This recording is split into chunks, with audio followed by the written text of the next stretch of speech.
So in this episode, we're going to be installing an intercooler to the My Audi TT. So I've picked up this, what looks to be an eBay special intercooler, and I bought an eBay intercooler piping kit, which we're going to fit to the TT. So why do we need to fit a front mount intercooler, I suppose, is the first thing. It already comes with two factory side coolers, which I've left the liner off. If we have a look in there, that's the factory standard, or one of the factory standard intercoolers, and that has a crossover pipe, and there is another intercooler just inside here. So those intercoolers are very well spec from factory and usually are more than enough for driving on the road. However, this car we want to take on the track, so obviously cooler temperatures recirculating through the turbo means that we can sustain stronger and better boost for longer, effectively. So how the turbo system works on this car, obviously we've got a cold air intake which comes through down into the turbo. The gases get compressed and heated and then released through this charge pipe, down through this pipe here, down into the first intercooler, then cycles through the crossover pipe to the second intercooler. And obviously when it's in the intercoolers, the ambient air gets forced in and cools the gases down. If we move this out of the way, bad placement by me. And then obviously we've got another pipe returning from the intercooler going through the throttle body into the air intake, which is where the fuel gets mixed with air and then gets directly injected into the cylinders. Obviously what we don't want is really hot air being re-injected back into the cylinder. The closer to ambient air temperature that air is, the better compression we get through the turbo system for the gases. So we are going to be fitting a front mount because I think that is the most efficient way of cooling the gases. So not only are we going to be fitting the front mount cooler, we're actually going to be fitting a ice water system to spray it down as well. So when the temperatures get really hot, we can enable the icy water spray system, and then that will cool the air temperature rapidly in order to maintain boost.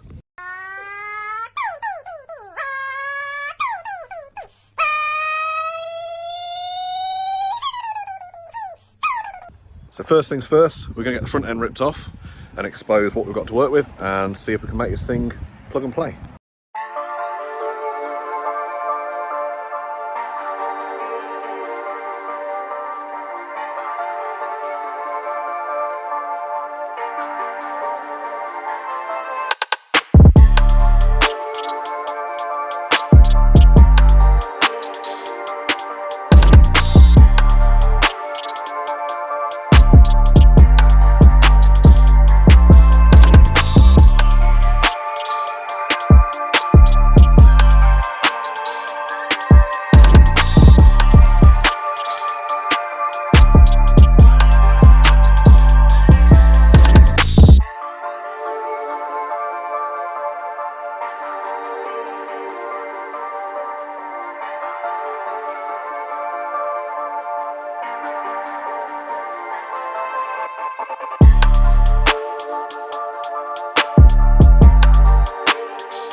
So all them bolts I showed you we undid, and then there's also, we need to take the headlights out as well.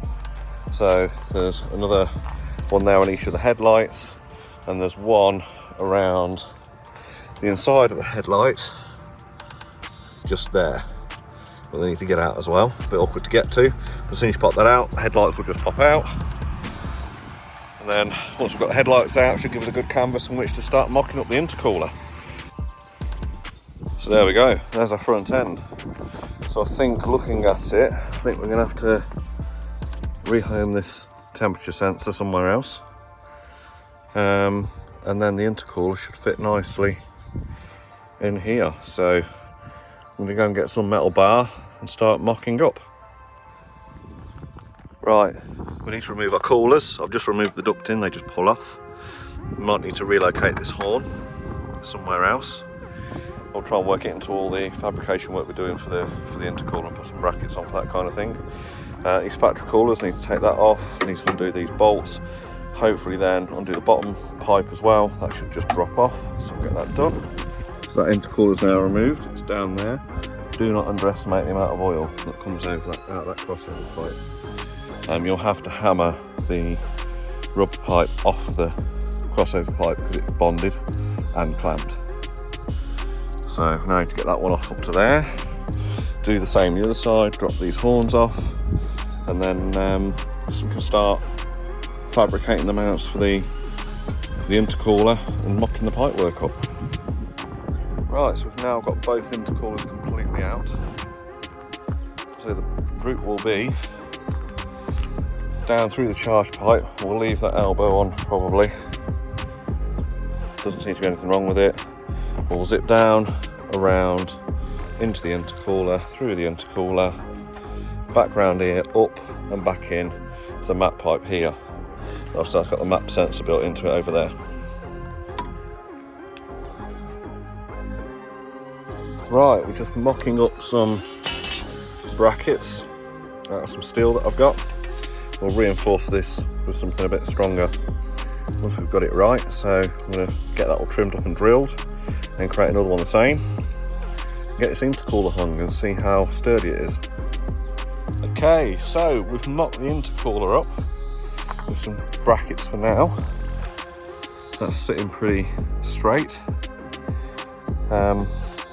What I need to do now is do something with these top mounts and work them into part of the hanger.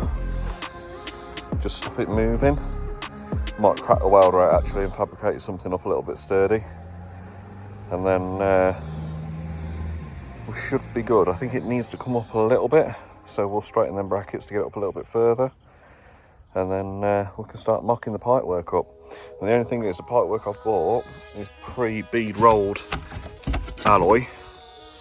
So I'm going to have to either make a bead roller machine or buy a bead roller machine, because I'm going to need to cut these down because they're not all the right lengths. Right, we started at 9, it's now 1:15. So obviously we've taken all this stuff off, as well as the existing intercoolers. We've now mounted the new intercooler. So that is relatively solid, not really going anywhere. I need to do the pipework off that side, pipework off to that side. What I have done is I've mounted the ambient air temperature in front of the intercooler like it was in the existing radiator on a new bracket there. That bracket needs trimming off, which I'll do in a minute. But yeah, ultimately I've just put the brackets down. I've fixed a solid piece of tube, square tubing to the top of the intercooler. It sits up behind the bumper here, so that doesn't move, that's absolutely solid, but I'll put some silicone down the back of it just to stop it rattling anyway. And then hopefully I need to pop the bumper back on, make sure we're not catching anything once I've trimmed that other bracket down. And then it must be time for lunch. Right, so we tried test fitting the bumper, but unfortunately it wouldn't clearance the bottom here, so I had to raise the intercooler up by about 1 inch. But no worries, we've got the bumper back on. Bumper needs a good polish up and a bit of repaint, I think. It's got some real bad scratchings to it. There we go.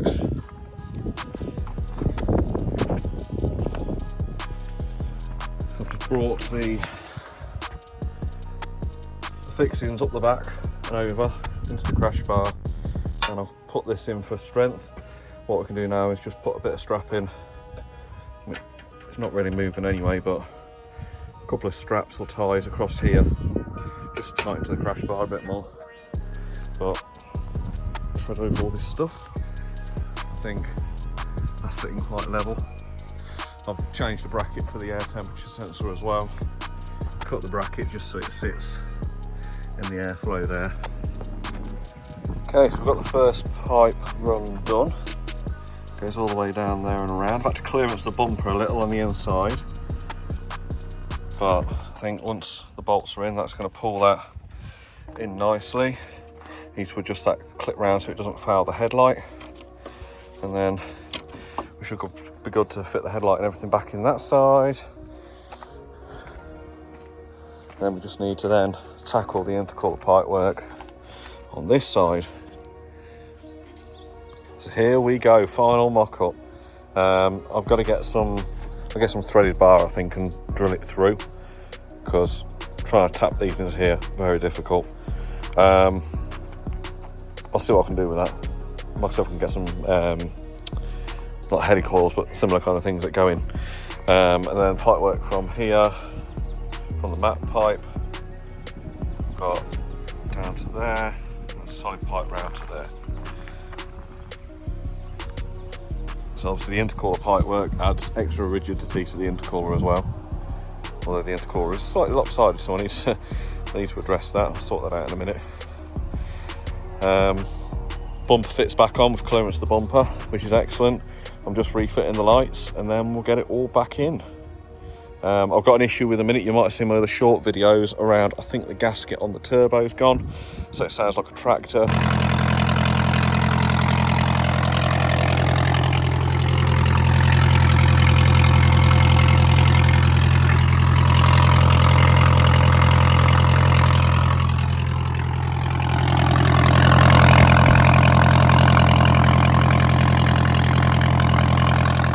So we can start it up, but we're not going to get any boost because it's leaking straight out the turbo. So no point really. So hopefully in a couple of days I should have the exhaust turbo gasket. So once I've got that fitted it on, if that cures the problem, we'll go take it out for a good run and do a bit of a driving video. Okay, so we've got the test fit of the bumper. I need to alter that bracket there around a bit further. We've got clearance on the rest of them. This pipe's just catching here, but there is movement on this pipe. So once the bumper's bolted in, it should just push the pipe in. Happy days. There's our air temperature sensor. Look at all the scratching on this. I think I've done this taking it off, when I dropped it, so we need to give that a wet sand and a polish up before it goes back on. Might paint that grille up black as well. But we need to do something around these scratches as well, ideally. Now we need to figure out the water spray system, how that's going to work. I was hoping I'd have more room than what I've got to put the reservoir, but turns out I haven't. So we're going to do something smart with the headlight washers. So I've had to remove the headlight washers to make the intercooler fit. So we had to lose them in the end anyway, and they weren't used before that anyhow. I'm thinking a little tab on here that pulls this open with a hose connector into the bracket behind here, that goes through into the washer bottle that sits behind the arch here, and we're going to clamp this up onto this frame here. Okay, like the idea of the washer eyelet to refill the water, but I haven't got the bits to make that work at the minute. I've just tried it, almost got it, but I've set up for the moment as a temporary solution, put in a funnel in the engine bay, which we can tip the cold water into, which goes through and down and fills that washer bottle there. Now we need to run the water piping up over here so that we can jet down onto the intercooler. Okay, so that's the water pipe ran. We've fitted a spray nozzle there, and we've fitted a spray nozzle there. So that's going to spray directly onto the intercooler and drench. And then I'm going to take the bump back off, give it a wet sand and polish, go for all these scratches, clean all the edges up in between the panels, and go for final fit. I'm not sure whether I'm going to refit these hexagonal usually flops or whether I'm going to leave it open with the intercooler yet. We'll see what it looks like with both. Okay, so as you can see at the minute, the bottle is completely empty. So let's start pouring into there. You can see the bottle filling up.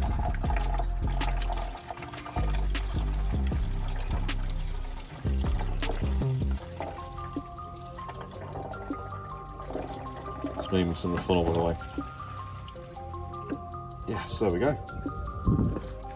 Happy days. Right guys, so I've had to change that pipe on the passenger side to be a 45 to clearance the bumper a bit better. That 90 just was too rounded, so we've done that. It does interfere with the bumper a little bit, but not too much. It doesn't push it out of shape or anything, so I'm all right with that. We've done the wiring of the bottle, so I've wrapped it in some fibre tape, harness tape, and took it up through into the engine bay there. It comes up around the back of the coolant bottle, and then it splits off. So I've got ground wire going across to the same ground as what is ran on the coil harness on top of the block, and then I've put the other wire over the top of this waterfall connector into the scuttle panel, ran it underneath all the way along, and then tucked in where the cabin filter is into there. And let's see if we can get a view inside there, down the back of the tray for the cabin filter where the hose is going. That is the grommet goes through the firewall. We've then ran it down under, remove the glove box, under the back of the glove box, through the dash, and in behind the steering column. If we take a look inside, brought it through there, same route as the hose for the boost gauge, and then I've fitted a momentary switch, push switch, into the dash. Just heat shrink the terminals, so that will fire the washer bottle, and it's wired into a feed that I put in that's got no load on it at all for the boost gauge, which is a ignition switch live. So if we turn that on, that's working.